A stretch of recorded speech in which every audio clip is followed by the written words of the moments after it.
बिल्कुल बेईमानी वाला चुनाव हो रहा है, बिल्कुल धूर्तता है, बेईमानी है। इस देश के जनता के लोगों के वोट की डकैती हो रही है, चोरी हो रही है। हम लोग उसके खिलाफ लड़ रहे हैं और आपके चैनल के माध्यम से अपील करना चाहते हैं, कल जंतर मंतर पहुँचे, metro station gate number 6 Rajiv Chowk 11 बजे पहुँचे, वहाँ से जंतर मंतर हम मार्च करेंगे। कल राजीव चौक से करोगे? हाँ, मार्च वहाँ से करेंगे, कोई कंफ्यूजन नहीं है। पहले जंतर मंतर जाएंगे, राजीव चौक गेट नंबर 6 से हम लोग निकलेंगे और वहाँ से हम लोग जंतर मंतर मार्च करेंगे। कौन कर रहा वोट की लूट जो ये मनुवादी संगठन जो भारतीय जनता पार्टी वो लूट कर रही है, मोहन भागवत लूट कर रहा है और ये भारतीय जनता पार्टी हम लोगों का वोट डकैती कर रहा है। बेईमानी की सरकार इस देश में नहीं चलेगी।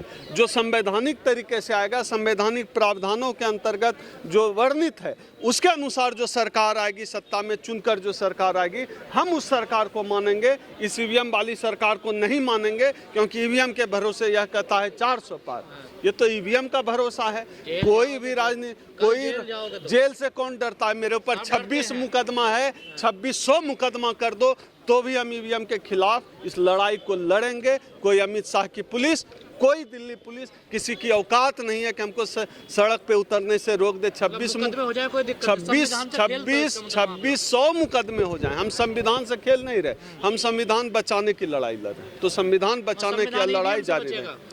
बिल्कुल ईवीएम के खिलाफ फेयर एंड ट्रांसपेरेंट चुनाव जिसकी बात जो है संविधान में की गई है, उससे ही बचेगा संविधान। संविधान ही की बुनियादी पूरी टिकी हुई है। चुनाव नहीं हो रहा है। मोहन भागवत राजनीति में क्या बात करते हैं? फिर मोहन भागवत क्या किस चीज में?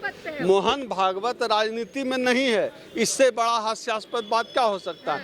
मोहन भागवत किस पद पे है? तो ये तो नरेंद्र मोदी और अमित शाह बताएंगे। अगर वो किस पद पे है, उनको Z+ सिक्योरिटी दी है, ये तो सरकार को बताना चाहिए ना, हम कैसे बताएंगे? सरकारी Z+ सिक्योरिटी नागरिक हम भी हैं, हमको वाई सिक्योरिटी भी नहीं दी है भैया। हम मोहन भागवत जो है ऐसा क्या कर दिया कि उसको Z+ सिक्योरिटी? लोग राष्ट्र के लिए काम कर रहे हैं। हम राष्ट्र बनाने के लिए काम कर रहे हैं, हम संविधान बचाने के लिए काम कर रहे हैं, हम देश बचाने के लिए काम कर रहे हैं। हमसे बड़ा राष्ट्रवादी कौन होगा? ना हम जाति की बात करते हैं, ना धर्म की बात करते हैं। जो धर्म की बात करता है, धर्म के आधार पर भेदभाव की बात करता है और संवैधानिक हिंदू राष्ट्र की बात करता है, उसको Z+ सिक्योरिटी। जातिवादी तो तुम ही लोग हो। हम किस बात के जातिवादी? हम अगर जातिवादी होते, हम जिस जाति में पैदा हुए जाति सबसे ऊपर होती। हम ये तो अजीब तरह की बात है। हम जातिवादी हैं, हमारी जाति सबसे नीचे है। हम कैसे जातिवादी हैं कि हम कहते हैं कि हमको घोड़ी से उतार दो? सबका DNA एक है, सब एक है, तो फिर मान क्यों नहीं लेते? मैं मोहन भागवत कह रहे हैं तो मोहन भागवत के चेले चपाटे मान लें। मोहन भागवत इतना ही कहते हैं कि सबका DNA एक है। ये बताइए, RSS का चीफ कोई दलित को काहे नहीं बना दे रहा? दलित नहीं हो ना आप? अभी तो कह रहे थे DNA जो है एक है, तो DNA के आधार पे होगा तय की योग्यता के आधार पर होगा। योग्यता नहीं है ना? तो ये बात मोहन भागवत बोले योग्यता नहीं है।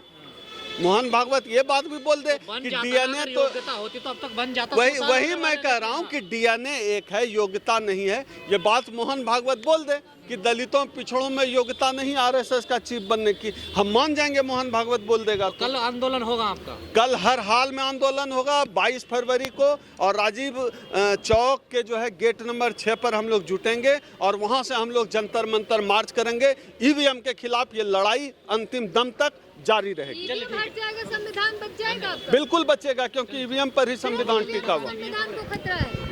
ईवीएम से ही संविधान को खतरा है, क्योंकि संविधान ईवीएम पर टिका हुआ। ईवीएम से चुनी हुई जो सरकार होती है वह संविधान की रक्षक है, वो संविधान को चलाती है, वो संवैधानिक प्रावधानों को देश में लागू करती है, वो ईवीएम से चुनी सरकार के जिम्मे है। तो ईवीएम जब तक नहीं हटेगा, हमें विश्वास है कि देश का संविधान सही तरीके से लागू नहीं होगा, क्योंकि लागू करने वाले लोग ही ईवीएम की बेईमानी से चुनकर आ रहे हैं। लेकिन कांग्रेस भी आ गई अब आपके साथ में। ये तो अच्छी बात है ना, हम तो चाहते हैं सब लोग आ जाएं। हम लोगों ने जो बार बार मैं आपको ही खोज रहा था, आप लोगों को, आप लोग बार बार कह रहे थे कि सब लोग एक मंच पर नहीं आते। ला दिया ना हमने सबको एक मंच पर। राजेंद्र पाल गौतम थे, महमूद प्राचा थे, कांग्रेस के दिल्ली प्रदेश अध्यक्ष थे, राष्ट्रीय महासचिव दीपक बावरिया थे, उदित राज जी थे, वामन मेश्राम थे। ला दिए ना, DC कपिल जी भी दिख रहे थे। ला दिए ना हम सबको एक मंच पर। अब आइए, अब ये सवाल तो आपका बेकार हो गया। सब एक मंच पर हैं, इसका मतलब है इसका मतलब नहीं, ईवीएम के मुद्दे पर हम लोग साथ हैं। ईवीएम के मुद्दे पर बीजेपी को छोड़कर बीजेपी भी जो निकला हुआ नेता आएगा हमारे साथ है। को किसको अनुमति चाहिए? संविधान बचाने के लिए हमको किसी की अनुमति की जरूरत नहीं है। संविधान बचाने की लड़ाई हम लड़ेंगे, अमित शाह का बाप भी नहीं रोक सकता। लेकिन चुनाव आयोग करेगा कि बैलेट पेपर चुनाव होगा या ईवीएम से होगा, आपको क्या दिक्कत है? अब करे, चुनाव आयोग अपनी जगह है, अपना काम कर रहा है, क्योंकि उसका काम भारतीय जो है जनता पार्टी चुनाव जिताओ आयोग है। हम लोग ईवीएम के खिलाफ लड़ाई लड़ेंगे, जीतेंगे, लड़ते रहेंगे। अब गिरफ्तार कर ले भैया, 26 एफआईआर तो मेरे ऊपर कर चुका है। गिरफ्तार कर दो, जेल भेज दो, फांसी पर लटका दो, लेकिन बाबा साहब डॉक्टर अंबेडकर ने जो संविधान हमको दिया है, उस संविधान की रक्षा का दायित्व तो हमारा है। हम लड़ेंगे, ईवीएम के खिलाफ लड़ेंगे, आखिरी दम तक लड़ेंगे। जब तक शरीर में रक्त की एक एक बूंद है तब तक हम लोग ईवीएम के खिलाफ लड़ेंगे। किसी दिल्ली पुलिस, किसी अमित शाह की पुलिस की औकात नहीं है कि हमको रोक दे। लेकिन गांव-गांव जा रहे हैं ईवीएम को लेकर के जो आयोग के अधिकारी।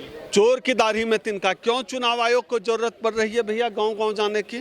क्यों जरूरत पड़ रही है? इसका मतलब है चोर की दाढ़ी में तिनका है, ईवीएम में खोट है, ईवीएम की बेईमानी जनता के सामने आ गई है, इसलिए चुनाव आयोग को आज सफाई देने की जरूरत है। लेकिन कह रहे मोदी गारंटी चल रही है और विष्णु बताया मोदी जी को। मोदी जी ने कहा अब की बार जो है बहुत हुआ किसानों पर वार, अब की बार मोदी सरकार, गारंटी थी 700 से ज़्यादा किसान मर गए। मोदी जी ने कहा बहुत हुए महंगाई की मार, अब की बार मोदी सरकार।